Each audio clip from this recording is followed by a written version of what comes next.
마치고 계십니다. 그때 어떤 사람이 주님께 나와서 이렇게 부탁을 합니다. 선생님, 내 형을 명해서 유산을 나와 나누게 하옵소서. 형과 유산을 놓고 다투던 동생이었습니다. 하소연할 것 찾지 못하다가 사람들의 아픔을 공감하시고 도우시는 우리 주님 만나게 된 거예요. 그래서 정중하게 부탁을 드린 것입니다. 주님, 형에게 명령해서 유산을 나누게 하옵소서. 그런데 우리 주님은 이 사람의 기대와는 전혀 다르게 이렇게 대답하셨습니다. 이 사람아, 누가 나를 너희의 재판장이나 물건 나누는 자로 세웠느냐? 우리 주님은 죽어가는 사람의 기도에도 응답하시고요. 귀신을 내쫓아달라는 간청도 들어주십니다. 어려운 부탁도 다 들어주시는 분이 간단하게 야, 형 좀 뭐라 그래봐. 왜 너는 형이면서 왜 다 가져가니? 이렇게 한마디만 하시면 될 텐데 그걸 하지 않겠다고 하시는 것입니다. 어떤 면에서 모든 재판의 최고의 단계, 대법원이라고 할 수 있겠죠. 가장 권위 있는 재판을 해주셔야 될 주님이 이렇게 아무 말씀도 하지 않으면 이 억울함을 느끼고 있는 동생은 갈 곳이 없습니다. 신명기 21장 17절을 보면 형제가 두 사람인 경우에 아버지의 유산을 나누는 법을 제정해놨어요. 그 법에 의하면 형은 동생의 2배를 받게 되어 있습니다. 지금 기준으로 따지면 안 됩니다. 그 옛날에는 형이 2배를 받아서 모든 걸 다 책임지기 때문에 아마 그렇게 했던 것 같고요. 그때는 장자가 어느 나라고 옛날에는 장자가 최고의 권위를 가지고 있었기 때문에 그래도 어쨌든 다 가져가진 않았어요. 형이 1억 원을 가지면 동생은 5천만 원을 갖게 돼 있는 것입니다. 자, 그렇다면 이게 법이기 때문에 이 법을 어겼기 때문에 동생이 온 건 아닙니다. 만약 이 법을 어기 형이 몽땅 가져갔다 오면 이거 사법 당국으로 가가지고 형을 붙잡아다가 강제로 집행할 수가 있어요. 그러나 이것은 그게 아니에요. 유산을 2대1로 나누다 보니까 마지막에 남는 그 애매한 것들이 있습니다. 저는 유산을 나눠본 적이 없었기 때문에 잘 모릅니다만은 유산 나눠보신 분들은 좀 이해되십니까? 뭐 예를 들어서 뭐 저기 땅 2평 공감이 안 되시네? 좀 공감될 만한 뭐 없나요? 하여튼 그런 것 때문에 싸우는 거예요 지금.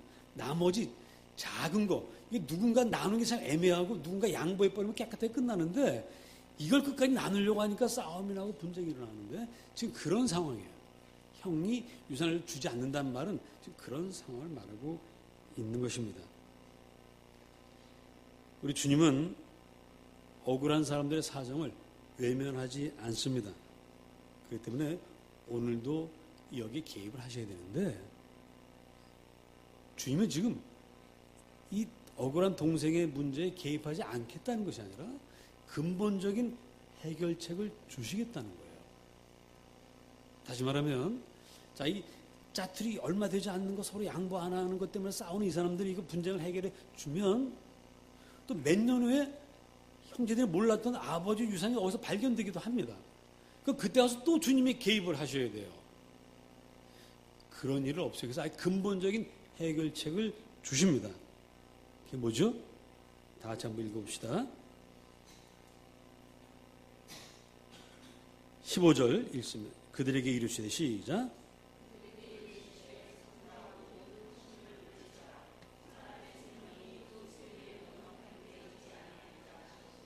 예, 인간 사이에 일어나는 대부분의 분쟁들은 큰 덩어리 갖고 싸우는 게 아니고요. 큰 덩어리 나누고 마지막에 남은 그 작은 것들을 누가 더 가져가느냐 때문에 분쟁이 일어납니다. 국가 간의 통상 마찰도 어느 나라가 더 좀 유리한 조건을 차지하느냐 이것 때문에 1년, 2년씩 협상을 끌게 되는 겁니다.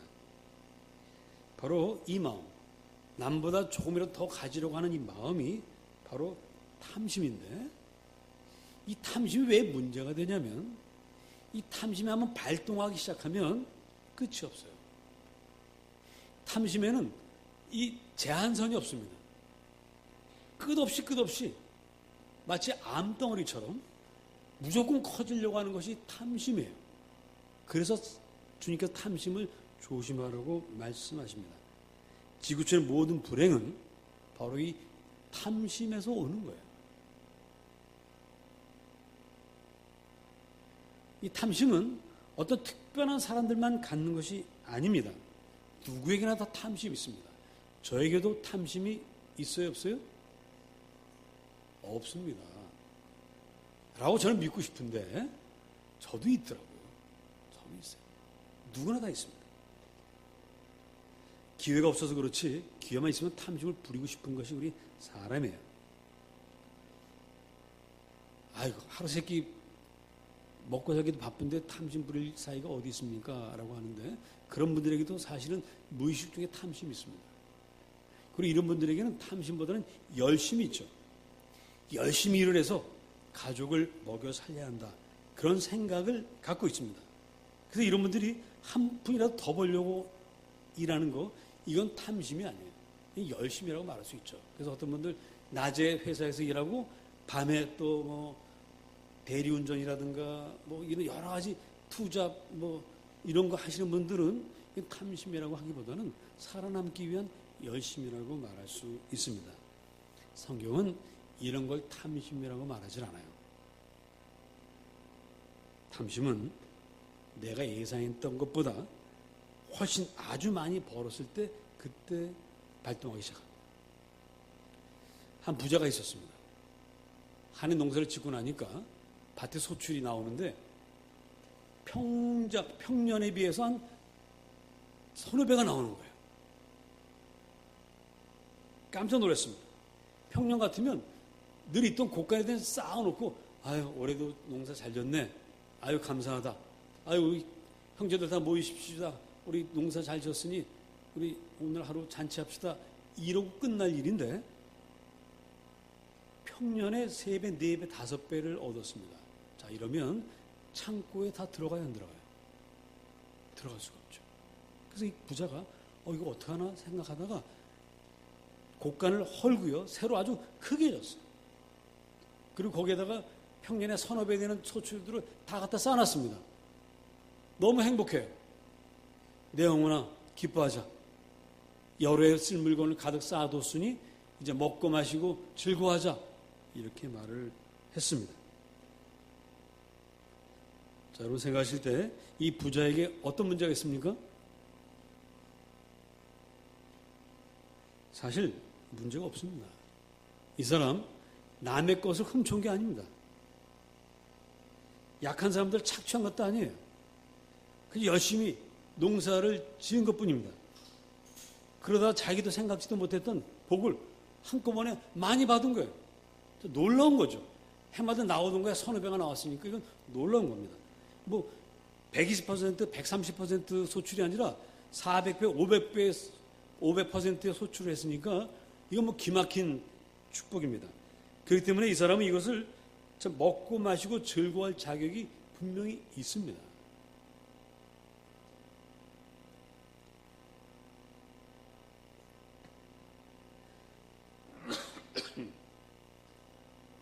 그런데 왜 하나님께서 이 사람에게 어리석은 자여 오늘 밤에 내 영혼을 도로 찾으리니 내가 준비한 것이 누구의 것이 되겠느냐라고 말씀을 하십니다. 크게 잘못한 것도 없고 죄진 것도 없는 이 사람을 왜 하나님 그날 밤에 데려가시겠다 하는가?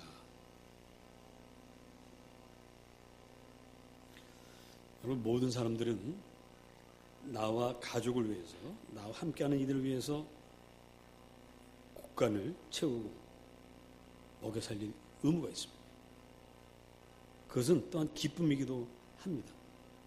그런데 나의 인생의 곡간을 날마다 채우며 살아간다는 것이 쉽지 않습니다.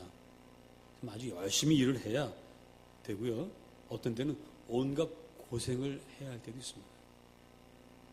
그래서 모든 사람들의 그 주머니에 들어가 있는 그 돈은 눈물이 섞여 있는 것이고요. 땀과 때로는 고통도 피도 함께 섞여 있는 그런 돈들이에요. 이렇게 살다가 어느 해인가 내가 노력한 것보다도 조금 더 넘쳐기에 고가에 찼어요. 100%만 차야 되는데 110%가 찼어요. 10%가 더 찼으니까 얼마나 기쁘겠습니까? 그럴 때 무슨 생각이 들죠? 평소에 하지 못했던 일을 좀 해봐야 되겠다. 아이들이 해달라고 했던 거 이제라도 이걸 좀 해줘야 되겠다. 이제 좀 여유가 생겼으니까 좀 사람 사는 것처럼 살아보자 라는 생각을 할 수 있습니다. 그럼 그 생각도 탐심일까요? 주님은 그런 걸 탐심이라고 말하지 않습니다. 그런데 여러분 좀 더 번 걸 가지고 여러분의 행복을 위해서 쓰시기를 축복합니다. 그리고 혹 그때도 어떤 분들은 아니야 그래도 10%더 벌었으니까 얘네 주님을 위해서 써야지 이렇게 하셔도 그걸 또 괜찮아요. 근데 그거보다는 10% 좀 더 번 거는 여러분 좀 풍성하게 쓰십시오. 쓰세요. 괜찮아요. 하나님께서 째째하게 너 10% 더 벌었으니까 내놔 이렇게 하시지 않습니다. 문제는 차고 넘칠 때가 문제예요. 자, 오늘 보십시다. 이 부자를 여러분 쉽게 이해하게 한다면 매년 농사 져서 1억을 벌었는데 올해에는 5억을 번 거예요. 얼마를 더 벌었어요? 4억을 더 벌었어요. 본인은 말할 것도 없고 주변에 많은 사람들을 좀 기쁘게 행복하게 해줄 수 있는 만큼 넉넉하게 아니 넘치도록 받았습니다. 이때 이 사람은 질문을 해야 돼요. 하나님 왜 저에게 이렇게 많은 복을 주셨습니까? 이 복을 주신 이유가 뭐죠? 내가 이것을 이 4억이나 되는 이 넘치는 돈 내가 1억이면 충분한데 4억이나 더 많이 주셨는데 이걸 제가 어떻게 해야 합니까? 지혜를 주시고 써야 할 것을 가르쳐 주옵소서. 이 질문을 해야 합니다. 아니 목사님 그걸 꼭 해야 됩니까? 꼭 해야 됩니다.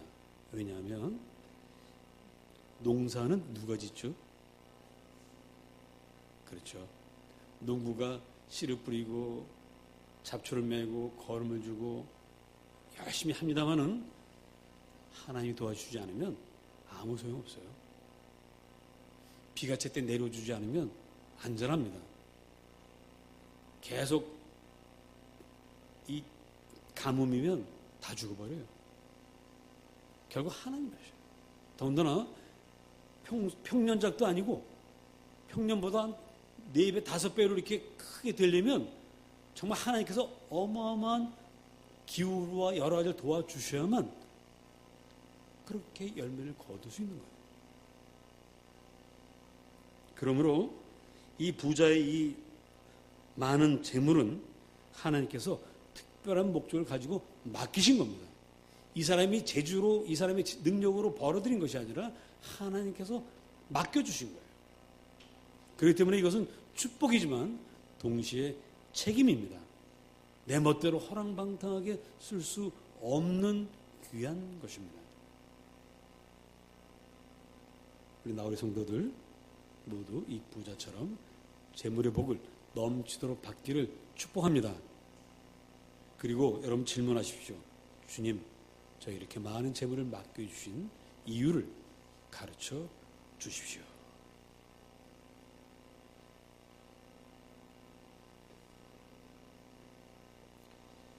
사업을 잘해서 확장시키고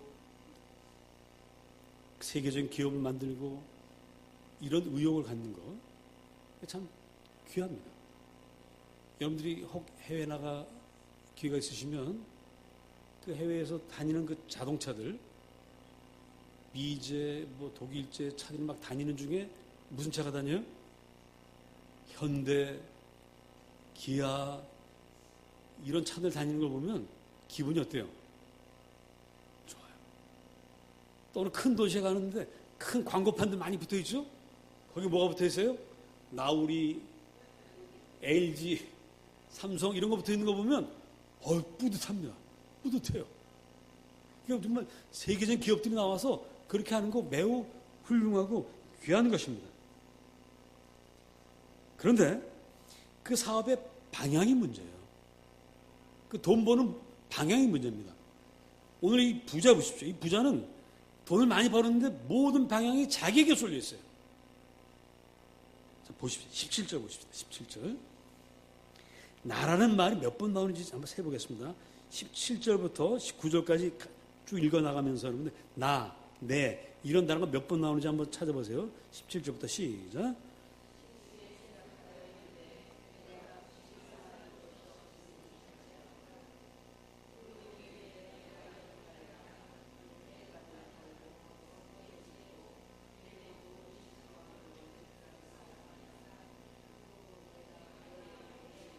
예, 거기까지.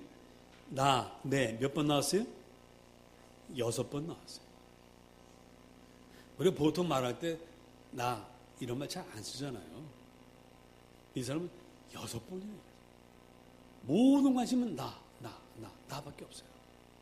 이 사람이 돈 벌고 평안하고 이 모든 것이 나밖에 없습니다. 이 사람은 사람이 아니에요. 왜 사람이 아니냐? 사람은 관계 속에 있을 때만 사람입니다. 관계에서 떨어져 나가서 혼자 살아보세요. 동물이 되어버려요. 옛날 인도에서 어떤 어린 소년이 늑대에게 물려가가지고 늑대 소년으로 컸습니다. 그 애가 나중에 인간 사회로 돌아왔는데 적응을 못했어요. 일찍 죽었습니다. 분명 사람인데 사람과 사람 사이 살지 않았기 때문에. 자, 이 부자는 지금 나밖에 없어요. 심지어는 가족 얘기도 없습니다. 사람이 아닌 거예요.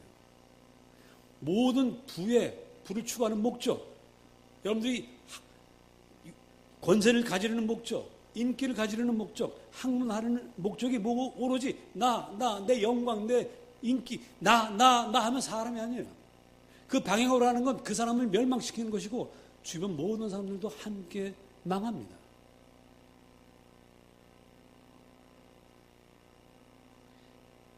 심지어 이 사람의 이 마음속에는 이 사람의 이 마음의 가장 치명적인 건 뭐냐면 하나님도 없다는 거예요. 하나님을 품을 마음조차도 없다는 것이 이 부자의 가장 심각한 문제입니다. 부자는 하나님 완전히 잊어버렸습니다. 그래서 우리 주님께서 부자 되는 것에 대한 경고를 하십니다. 부자가 하나님 나라에 들어가는 것이 무엇보다 어렵다고요? 낙타가 바늘귀로 돌아가는 것보다 어렵다.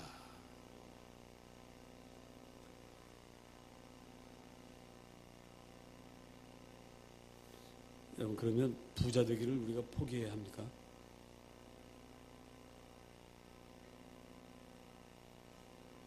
좀 열심히 살아서 조금이라도 부자가 돼서 넉넉하게 살아야 되겠다 이런 마음도 아예 갖지 말아야 합니까? 아니죠. 이 마음의 방향을 제대로 설정하시기를 축복합니다.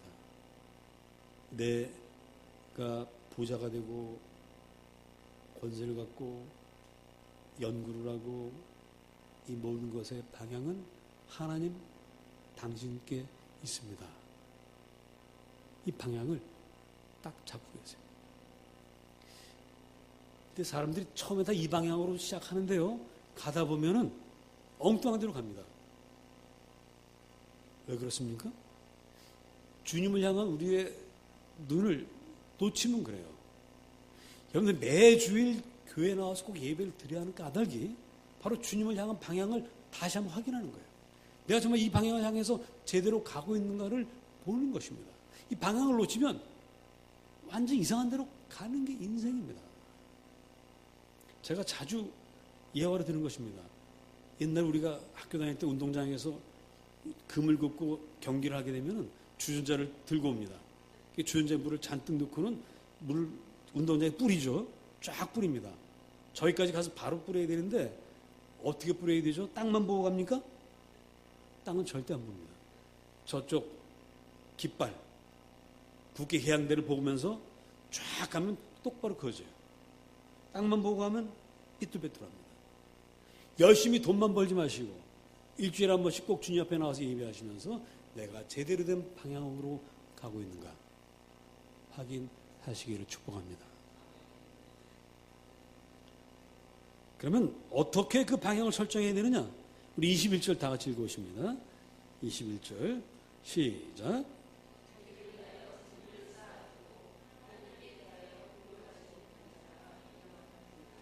따라하십니다. 하나님을 향하여 부요하자. 하나님 원하시는 뜻을 이루어드리려는 마음으로 가득하라는 얘기예요.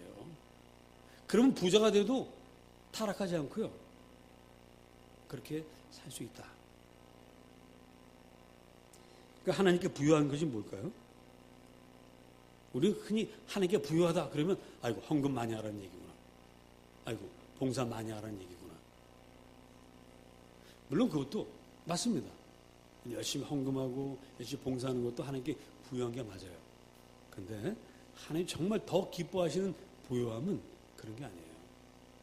그런 것만 하고 정말 하나님 원하시는 일을 하지 않으면 이사야서의 말씀이 이렇게 나옵니다. 너희가 내 앞에 재물을 많이 갖다 드리는데 내 마당만 밟을 뿐이지 다 헛것이야. 나 그거 받지 않아. 이런 말씀이 있습니다.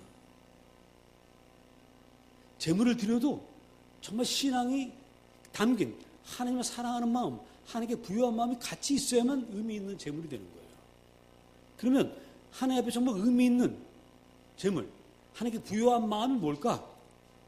우리 같은 12장 안에 그 대답이 다 있습니다. 12장 우리 6절을 읽습니다. 6절 시작.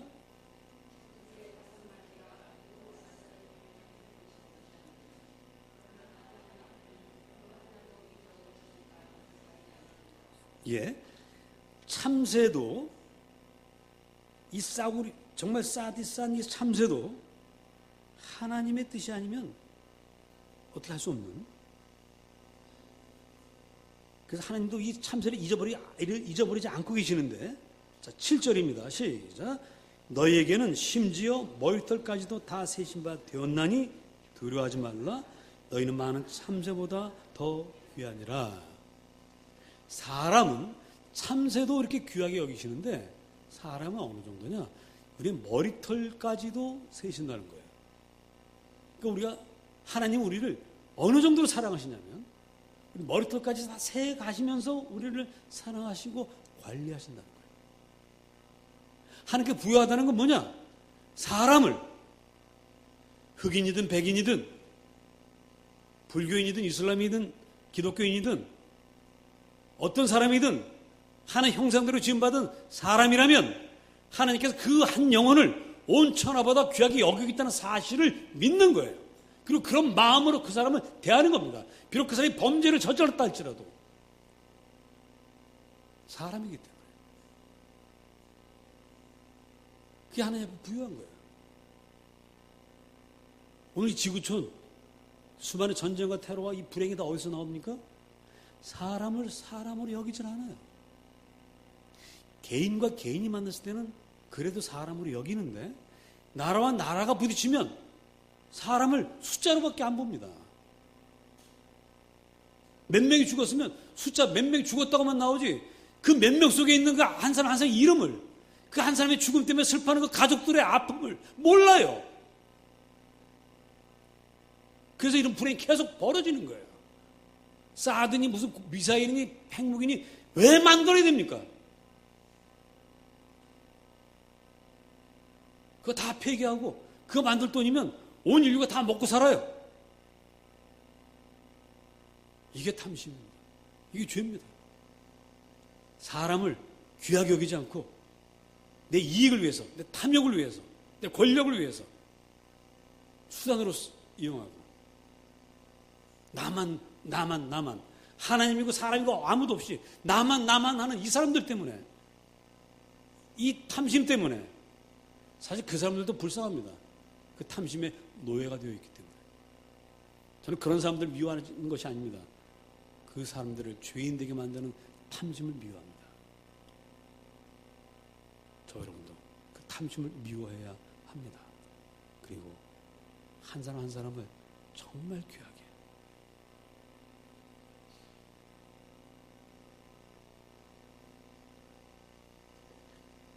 8절 9절도 같이 읽겠습니다.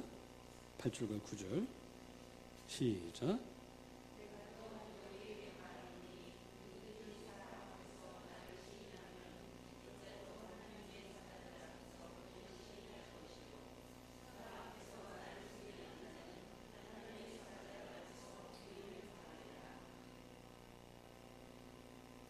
하나님 앞에서, 사람들 앞에서 하나님을 시인하는 것이 무엇입니까? 입으로 나 하나님 믿습니다. 그게 시인이 아니에요.